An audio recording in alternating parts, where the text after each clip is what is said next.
Before we begin, if you're someone who connects with emotional stories about family, love, and difficult life lessons, consider subscribing. Some stories aren't loud. They don't explode.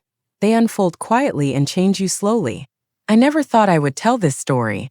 Not because it's dramatic, not because it's shocking, but because it's personal. My name is Melanie. I'm 39 years old, and I've been a single mother for most of my life. My son Zion is 19 now. For years, it was just the two of us against the world. When he was born, I remember holding his tiny hand and promising myself something. No matter what happens, I will always protect him. And I did. I worked late shifts. I skipped vacations. I learned how to fix leaking sinks and broken shelves because there was no one else to call. But I never complained because every sacrifice felt worth it. Zion wasn't just my son. He was my purpose. When he was little, he followed me everywhere.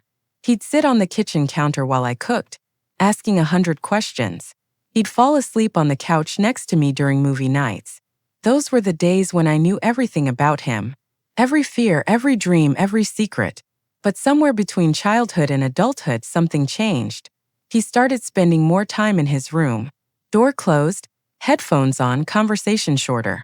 I told myself it was normal. Teenagers need space. Still, I felt the distance growing. Then came that Tuesday night. It was quiet, too quiet. Usually, I could hear something from his room. Music, gaming, a video playing, but that night there was nothing. No sound. I tried to ignore the uneasy feeling in my chest, but it wouldn't go away. So I walked down the hallway. I didn't plan to invade his privacy. I just wanted to check if he was okay. I stood outside his door and hesitated. I should have knocked, but I didn't. I pushed the door open slightly, and in that brief moment, I realized something important. My son wasn't a little boy anymore. I immediately stepped back and closed the door quietly. My heart was racing, not because of what I saw, but because of what it meant. He was growing up, and I hadn't fully prepared myself for that. That night, I couldn't sleep. Not out of anger, not out of shock, but because I felt something I hadn't expected. I felt left behind. For 19 years, I had been the center of his world. And now he was building his own. The next morning, things felt awkward. There was an unspoken tension between us. Not dramatic, not explosive, just different. I realized something then. This wasn't about embarrassment. It was about boundaries. About learning when to step back. About understanding that love doesn't mean control. Sometimes loving someone means accepting that they're growing into someone you can't fully protect anymore. And I wasn't sure I was ready for that. But what happened next forced me to face more than just a closed door. It forced me to confront something about myself.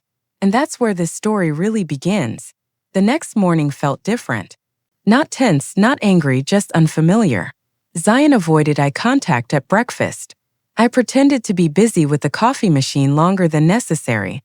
We were both acting normal, but we both knew something had shifted. I kept replaying the moment in my mind. Not what I saw, but what I understood. For years, I had been his entire world. His comfort zone, his safe place. But somewhere along the way, he started building a world that didn't revolve around me. And I hadn't noticed how much that scared me. Later that afternoon, I knocked on his door. This time I knocked.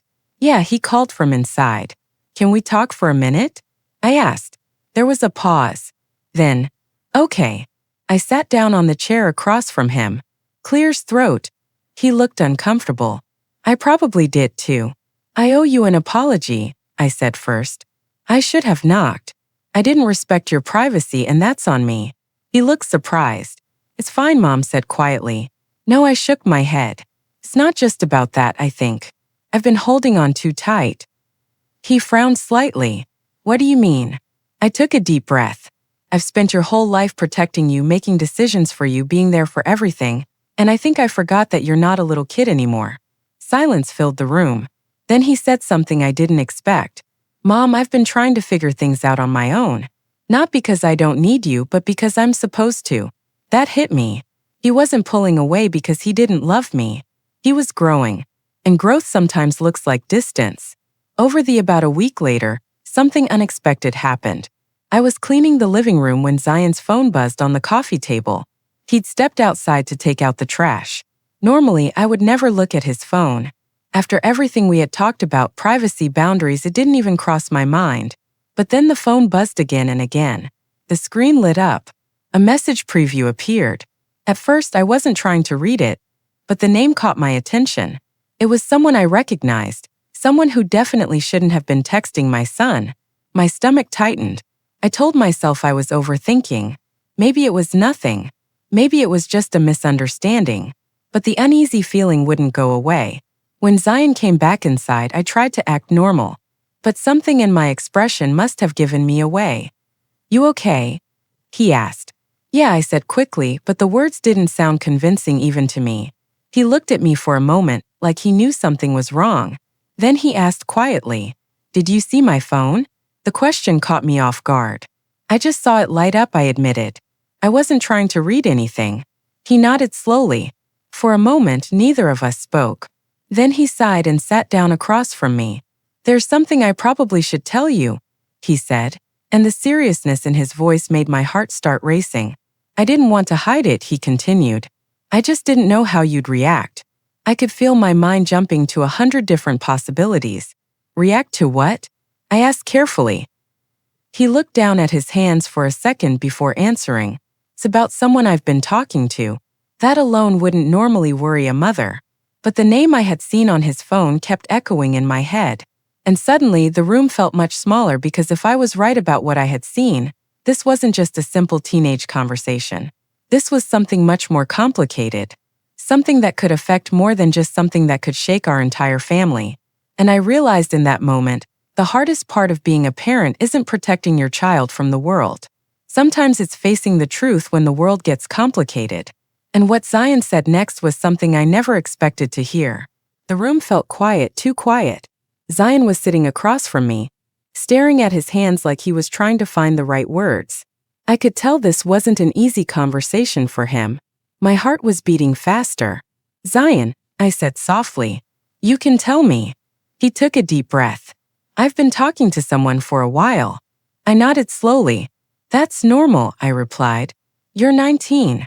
But he didn't look relieved. Instead, he looked even more nervous. "That's not the problem," he said. And suddenly, the name I had seen on his phone flashed in my mind again. I felt a chill run down my spine. "Who is it?" I asked carefully. He hesitated. Then he said a name I wasn't prepared to hear. For a moment, I didn't react. I just sat there processing because the person he had mentioned wasn't a stranger. It wasn't someone from his college. It was someone connected to our lives.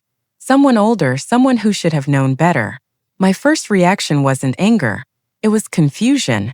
How did this even start? I asked quietly. Zion rubbed the back of his neck. "We started talking online," he explained. "At first, it was just normal conversations, advice, life stuff, nothing serious, but then clears throat." I asked. He looked down again.